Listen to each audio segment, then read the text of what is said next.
Quiero invitarle a que abra la Biblia en el Salmo 32.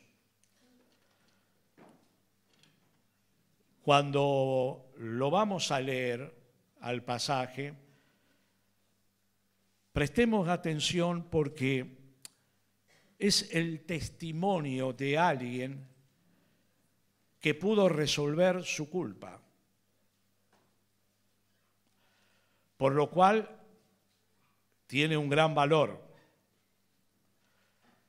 Cuando él escribe, lo hace para mostrarnos el camino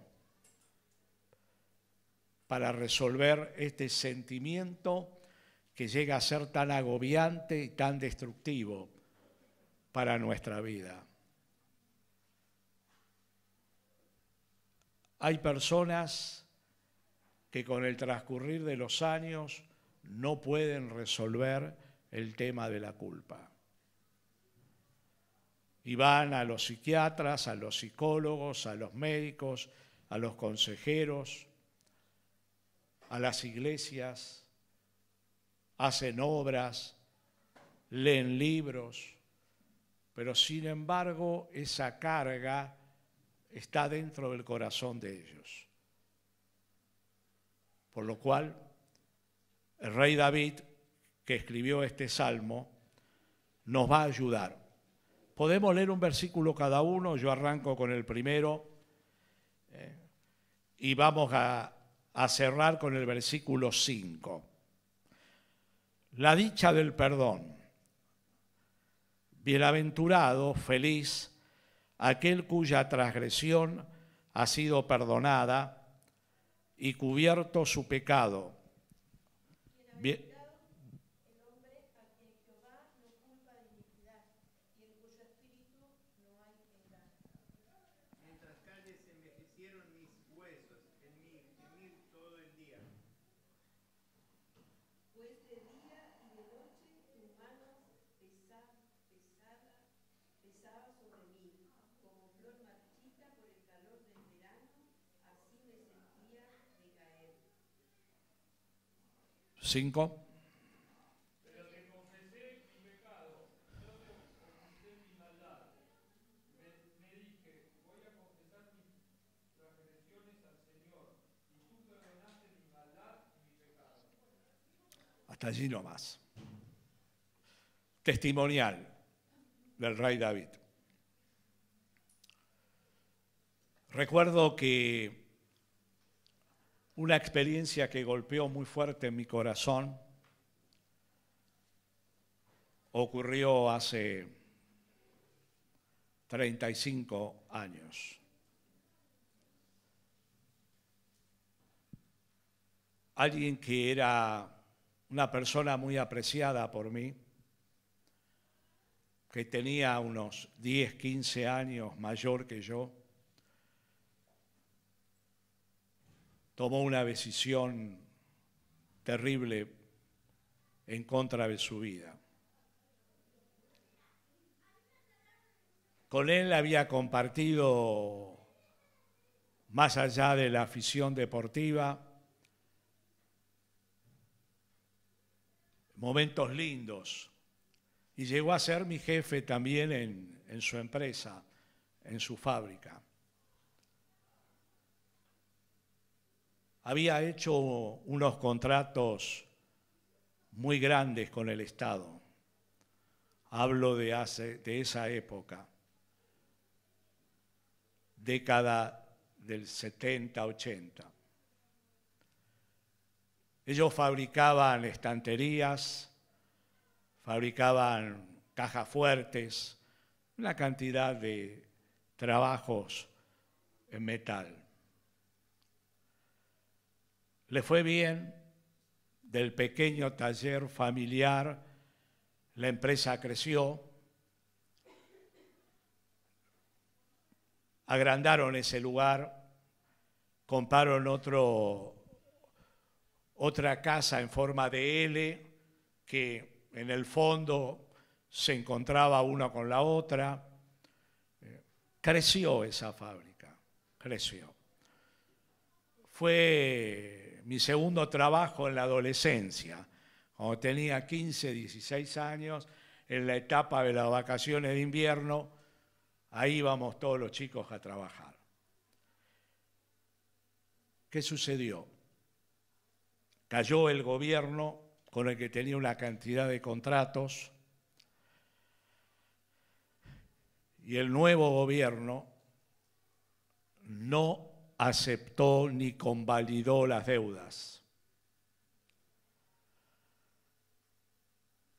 De tal manera que pasaron muchos años y no existió la forma de resolverlo. Entraron en una etapa de quiebra, porque la inversión en materiales y en mano de obra que hicieron durante varios años con la esperanza de recuperarlo, no se cristalizó. Una mañana tomó la decisión de quitarse la vida. Y lamentablemente lo logró. Me enteré después de algún tiempo, ya no vivía en el mismo barrio. Me dolió tanto. Y digo, qué terrible es el sentimiento de culpa. Porque esa fue la razón por la cual él lo hizo. Porque su decisión, él manejaba toda la parte comercial y su hermano la parte industrial de la fábrica. Su decisión de los contratos y demás había llevado, según su manera de ver, la situación a ese caos casi irreversible. Y acumuló la culpa y buscó en ese escapismo el alivio a ese pesado y abrumador sentimiento. La culpa es devastadora. Es devastadora.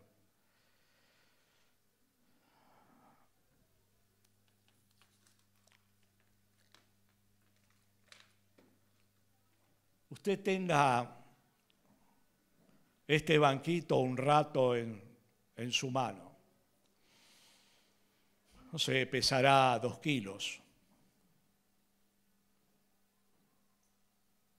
¿Qué sucede? Usted lo tiene 3 horas. El banquito sigue pesando igual. Pero a usted, que se le cansó el brazo, le ejerce una presión de 4 o 5 kilos. Téngalo un día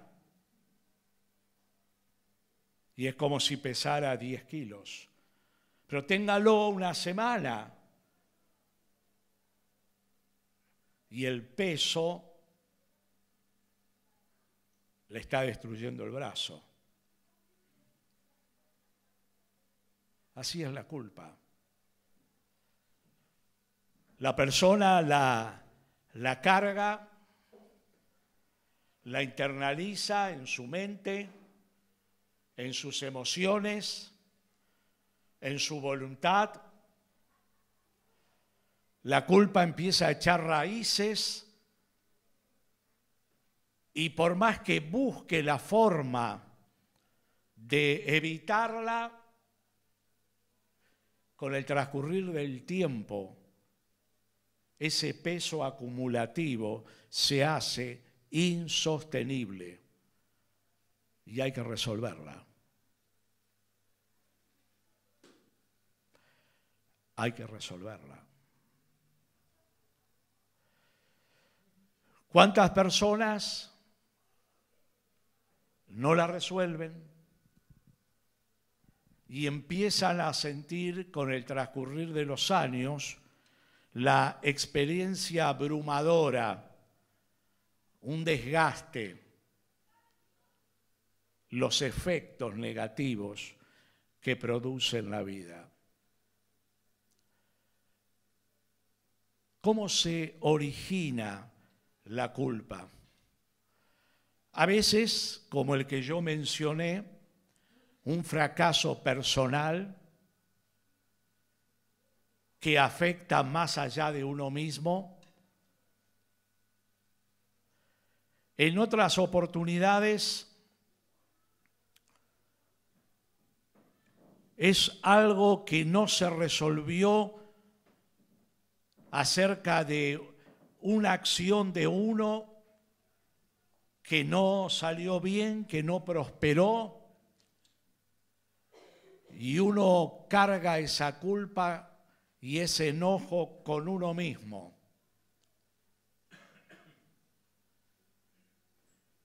Y no lo puede resolver. No lo puede resolver. Otras veces es una caída moral que puede ser pública o privada y que uno trata de esconder debajo de la plataforma del alma. De pronto nadie lo supo, pero Dios y la conciencia de uno sí. Y piensa que porque está debajo de la alfombra no va a tener efectos negativos. Pero con el transcurrir del tiempo, estos llegan y son nocivos. El que contó este testimonio y lo escribió para enseñarnos, David, tuvo una caída moral con diferentes situaciones que agravaron lo que él hizo. Y él durante un año, aproximadamente un año, tapó la culpa, la escondió, la negó su fracaso moral, su pecado.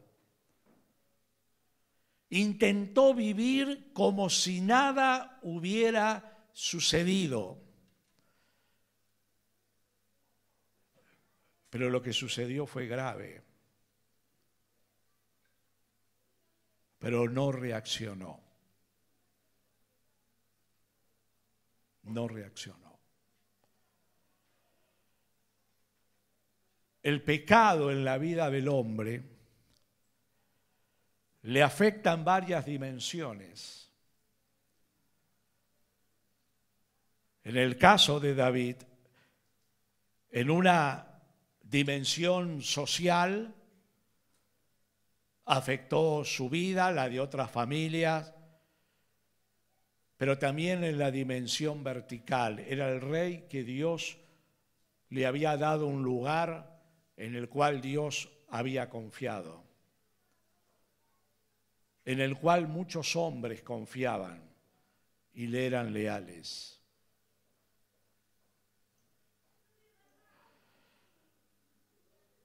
Para él, esa falla moral le generó una situación particular que lo marcó de por vida.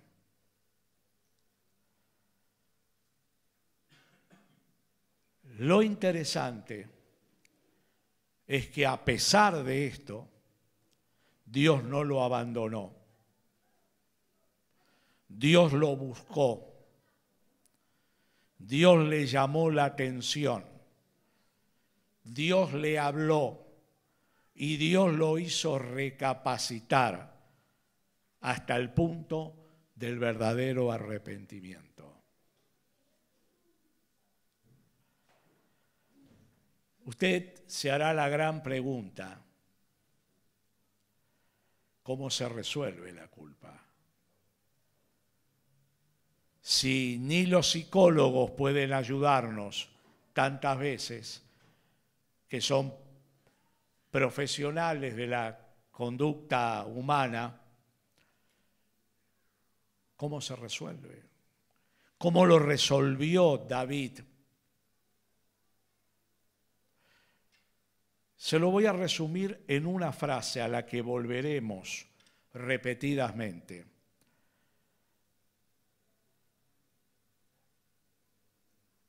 La culpa se resuelve por medio de varias acciones. La confesión del hombre delante de Dios de su mal, de su error, de su fracaso. La confesión. En segundo lugar, la aceptación del Señor Jesucristo como su Dios.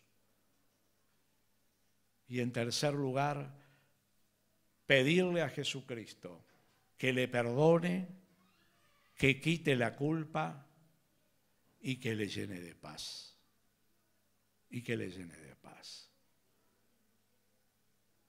Porque la culpa, y aquí tenemos la respuesta, no es un problema meramente psicológico. Entonces el psicólogo tiene graves dificultades para ayudar a la persona a resolverla. Un psicólogo cristiano tiene otros recursos. La culpa tiene un componente espiritual muy fuerte, muy fuerte. Por eso la resolución tiene un camino que es vertical. Y ese camino concluye en la imagen que está detrás mío, en la cruz de Jesucristo. Porque Jesucristo resolvió la culpa de toda la humanidad en la cruz. Él llevó nuestros pecados que generan culpa y nuestras culpas en la cruz. Por lo cual, cuando Él llega a mi corazón, cuando lo recibo como mi Salvador y mi Dios, le confieso mis culpas, mis pecados, y por la fe recibo su perdón, voy a experimentar que la culpa desaparece y la paz de su perdón. Y la paz de su perdón. El primer aspecto que uno descubre de la confesión que hace David es que después de un año y por revelación de Dios, él asume su responsabilidad en el hecho. Acepta su culpabilidad y utiliza 3 o 4 términos. Versículo 1 dice, habla de que él fue un transgresor. Se pasó del límite de la moral y de las buenas costumbres. El segundo término es pecado. Cubierto su pecado.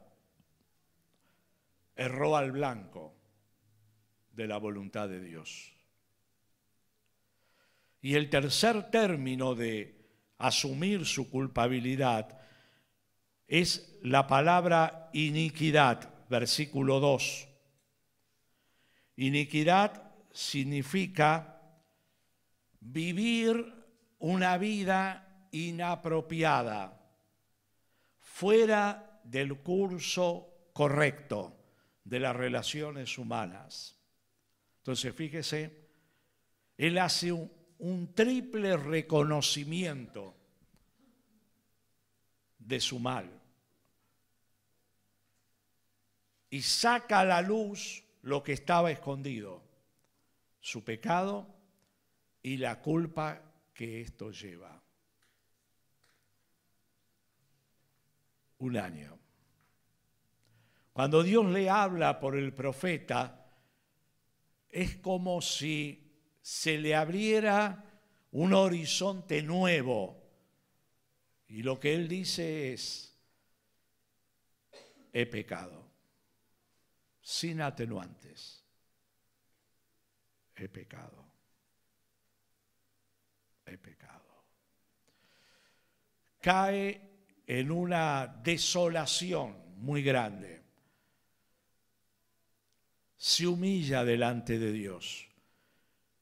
Y ese es el comienzo de su restauración, de la nueva relación con Dios.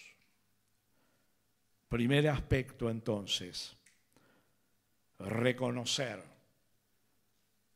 nuestra falla delante de Dios. El segundo aspecto del tema es darnos cuenta que mantener la culpa en la vida trae consecuencias graves,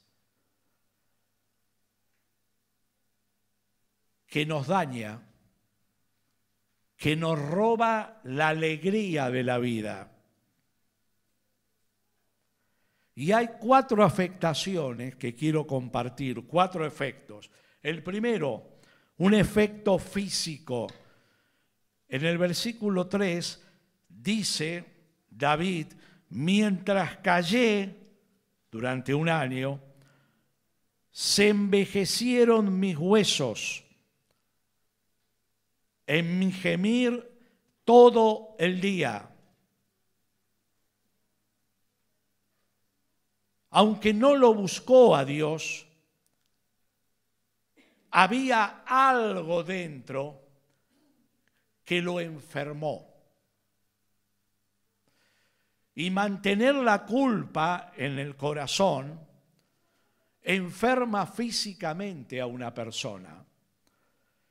Y algunas de las enfermedades provienen directamente de esa presión que cada día es mayor, que se hace insostenible en la vida. Muchos sufren de presión arterial, otros de problemas digestivos y otros efectos físicos. Otros pueden sufrir problemas emocionales.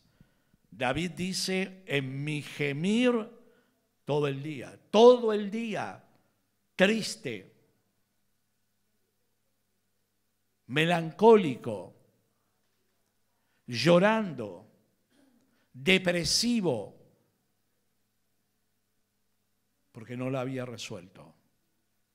Simplemente había intentado esconder su acción, pero no resolvió su culpa.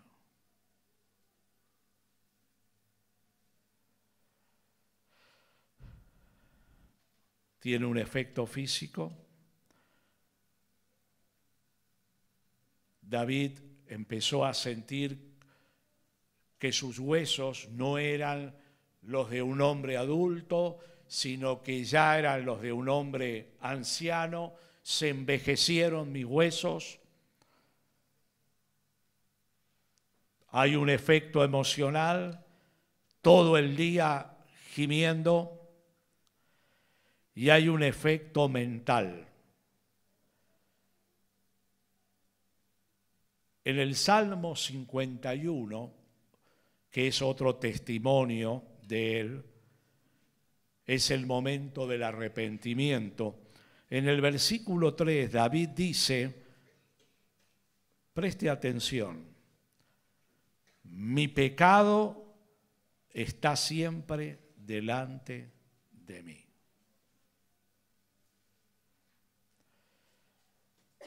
El pecado trae a la mente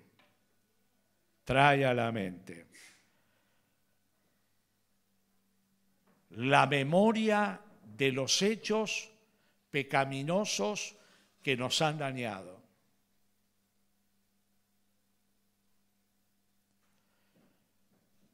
Los cuales tienen la resolución de la cruz. La Biblia dice que la sangre que Jesucristo derramó en la cruz nos limpia de todo pecado. Pero también la Biblia dice que la sangre que Jesús derramó en la cruz limpia nuestras conciencias de las obras muertas que hayamos hecho nosotros o que otros hayan hecho en contra nuestro. Y que esa sangre que limpia la conciencia también limpia la memoria nuestra. Fíjese, mi pecado está siempre delante de mí, decía él antes de arrepentirse. Pero luego de encontrarse con Jesucristo, de pedir perdón, de arrepentirse, ¿qué dice? Bienaventurado, feliz aquel cuyo pecado ha sido perdonado. Qué impresionante es su testimonio. El pecado y la culpa tienen un efecto espiritual. Evidentemente, uno peca contra personas, pero peca contra Dios. Son las dimensiones del pecado. Y uno con las personas tiene el camino de resolver con el perdón. Sea que tú fuiste dañado o que dañaste a otro, ese es el camino. Otorgar el perdón o pedir perdón. Y con Dios es exactamente igual. David tiene que humillarse hasta el polvo de la tierra, pero aún así muchas consecuencias de su mal alcanzaron a su familia.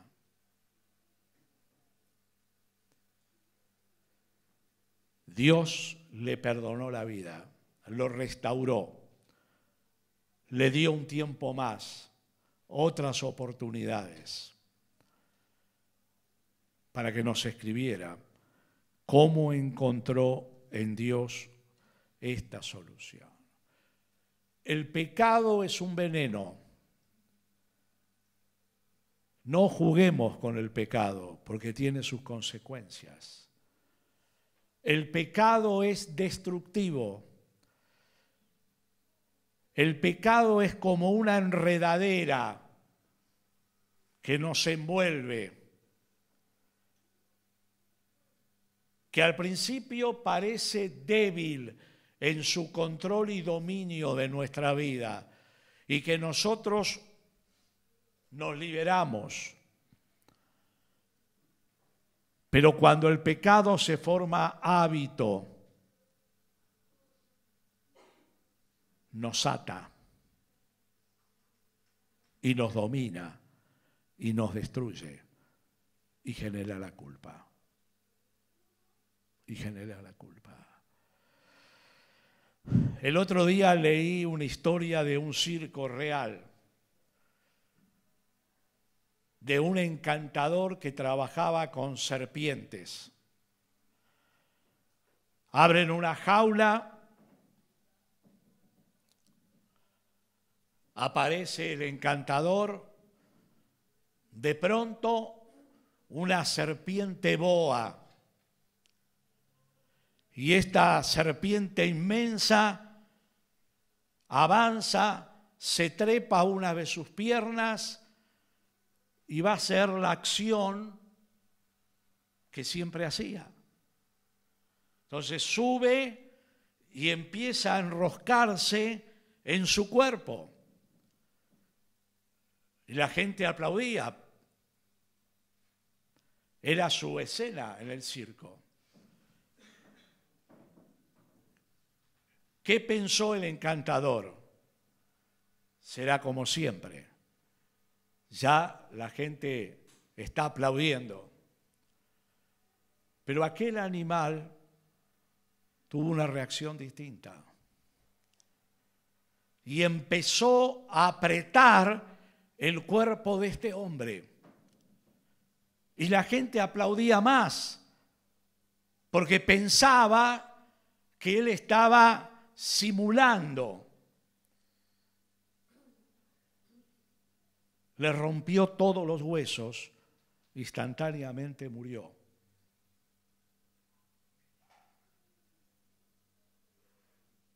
Cayó el telón.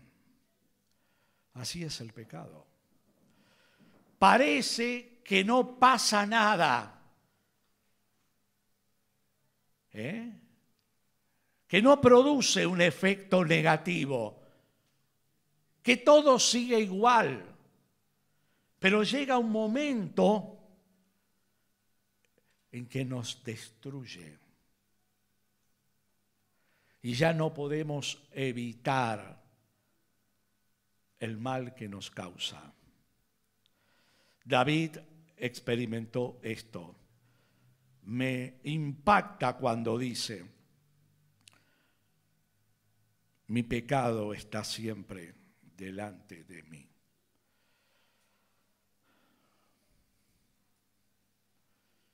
Me imagino lo que se describe en la Escritura en 2 Samuel, las escenas de su caída moral, las escenas de su decisión sobre la vida de otras personas.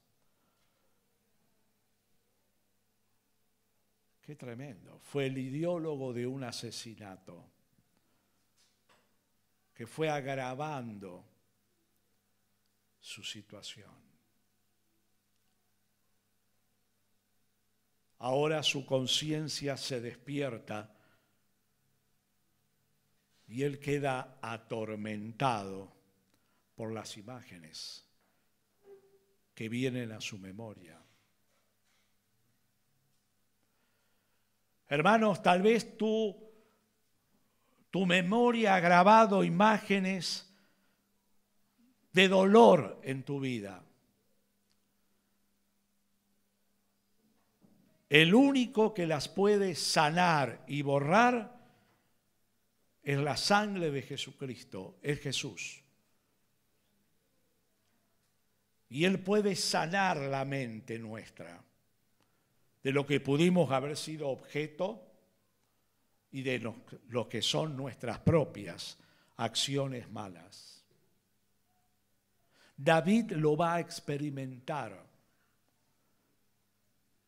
La memoria humana es frágil, pero aún así, las cosas malas trata de no recordarlas, pero de pronto cuando afloran por algún hecho que ocurre, empiezan esos pensamientos a cargarnos de culpa.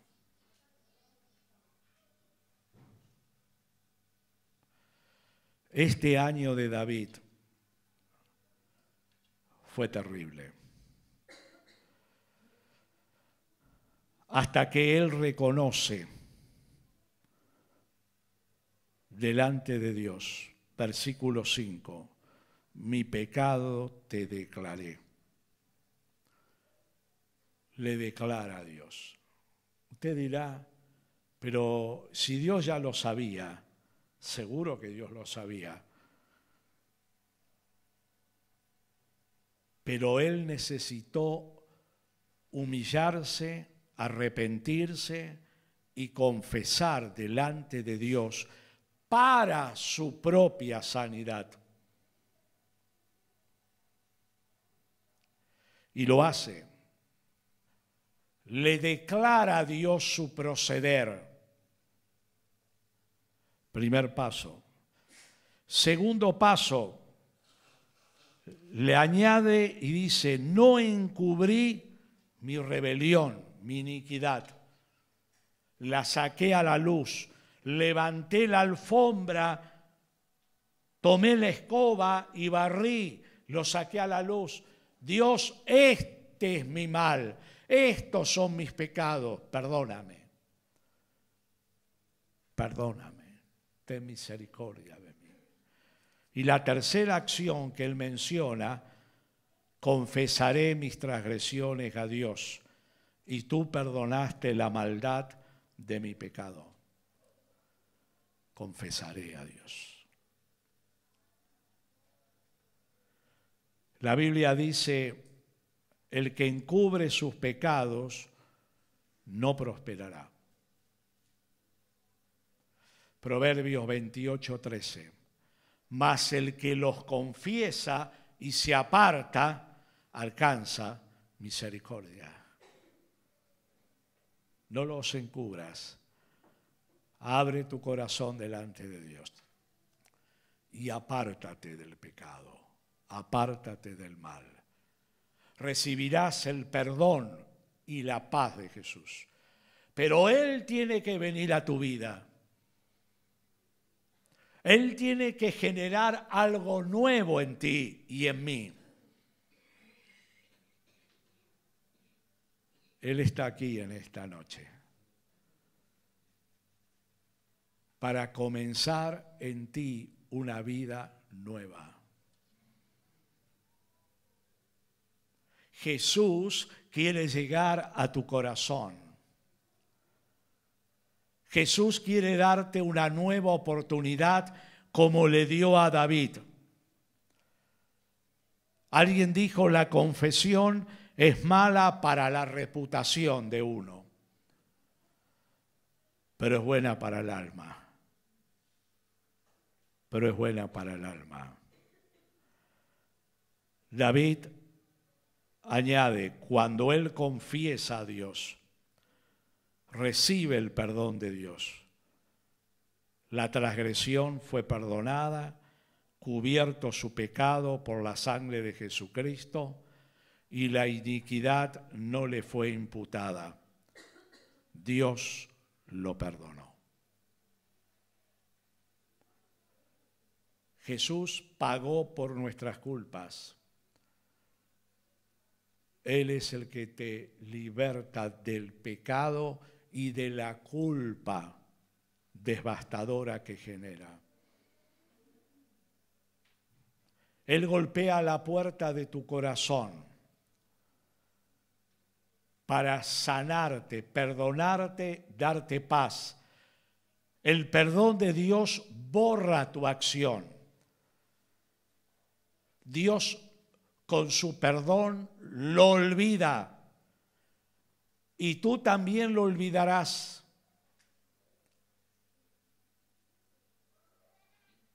Si lo recuerdas accidentalmente, no te va a generar dolor, ni angustia, ni tristeza, porque ya quedó resuelto. Porque ya quedó resuelto.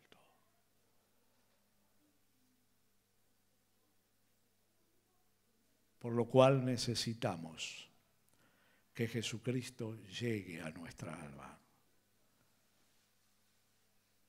Y que tú tomes esas culpas, se las confieses a Dios y las traigas al pie de la cruz. Jesús pagó por cada una de nuestras culpas.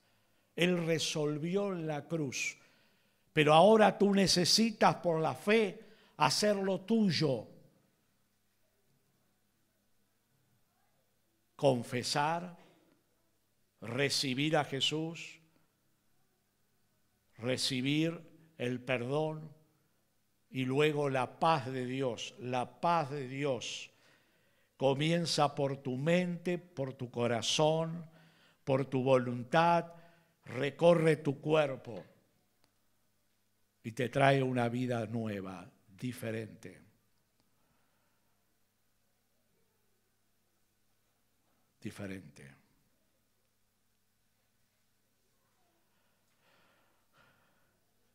Todos nos hemos equivocado. La Biblia dice que todos pecamos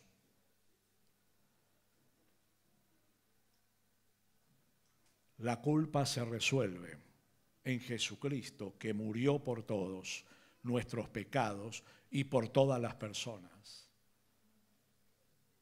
Tú puedes recibirlo en tu corazón.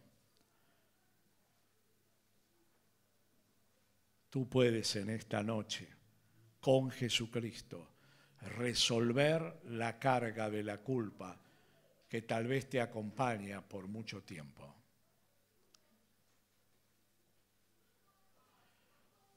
Leímos el testimonio de David. Ahora te comparto el testimonio de un pintor. Un pintor que cuando comenzaba su carrera invitó a una madre y a su pequeño hijo para pintar un retrato. Ese hijo tenía 5 años. Lo hizo colocar con una postura de oración, las 2 manos juntas. La madre una tibia sonrisa. Pintó el retrato y le colocó el título La inocencia. La inocencia.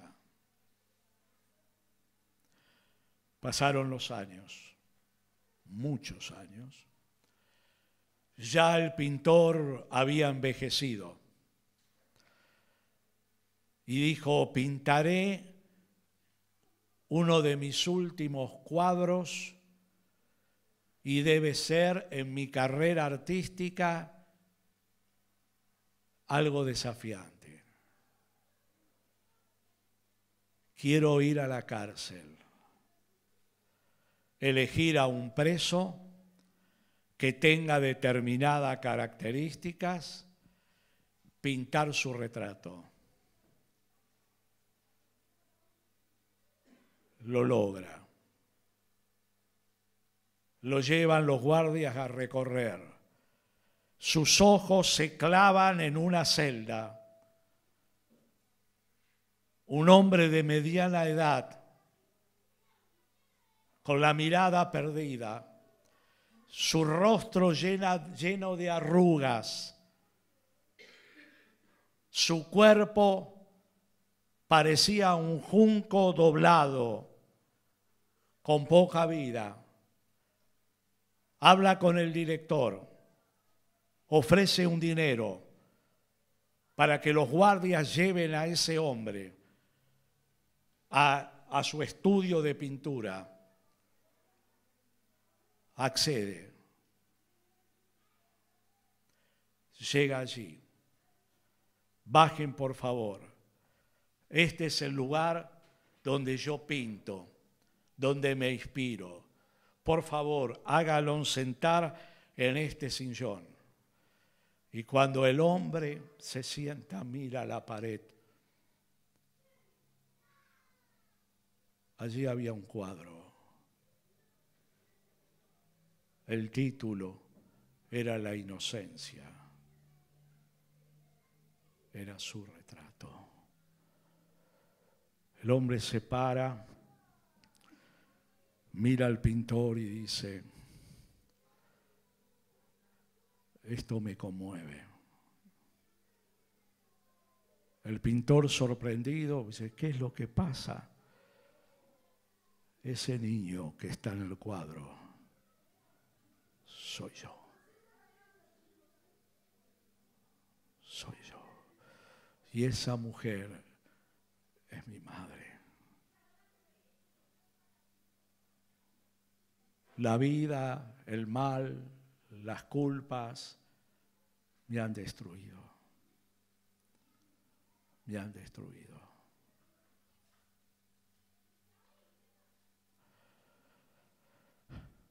No esperes el final. Hoy puede comenzar algo nuevo en ti. Es Jesucristo el que quiere pintar de tu vida un cuadro nuevo.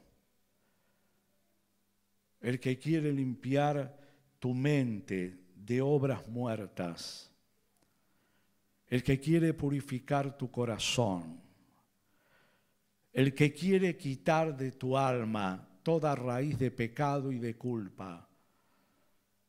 La culpa se resuelve en la cruz, creyendo y recibiendo a Jesucristo, aceptando su perdón. Este es tu momento. Dios te llama para que tengas un encuentro de fe con Jesús y trae tus culpas a Él. Este es tu momento, esta es tu oportunidad, esta es tu bendición, esta es tu liberación. Recibir a Jesús, la decisión que transformará tu vida y que quitará tu culpa. No vivas más con ellas. Comienza a vivir con Jesucristo. Con Jesucristo. Quiero invitarte a orar.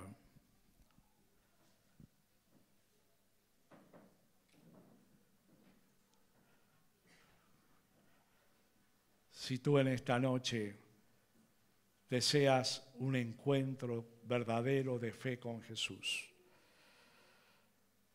deseas pedirle perdón a Él por tus pecados, con arrepentimiento, con dolor sincero, y lo quieres invitar a Jesús en tu corazón para recibir su perdón y que la sangre que Él derramó en la cruz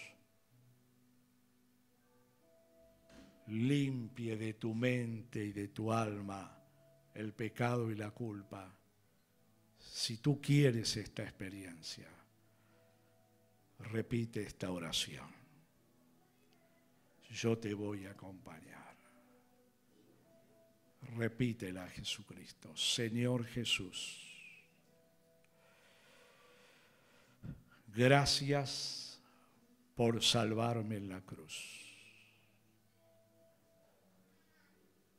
Reconozco que tú eres Dios. Te recibo en mi corazón como mi Salvador, como mi Dios. Y me arrepiento de mis pecados. Perdóname. Te ruego que quites todo sentimiento de culpa de mi mente y de mi alma. Borra, Señor, estas culpas que por años me han afectado. Quítalas de mí. Límpialas con la sangre de Jesús. Ahora, Señor, recibo por la fe únicamente en ti tu perdón, la salvación y la vida eterna.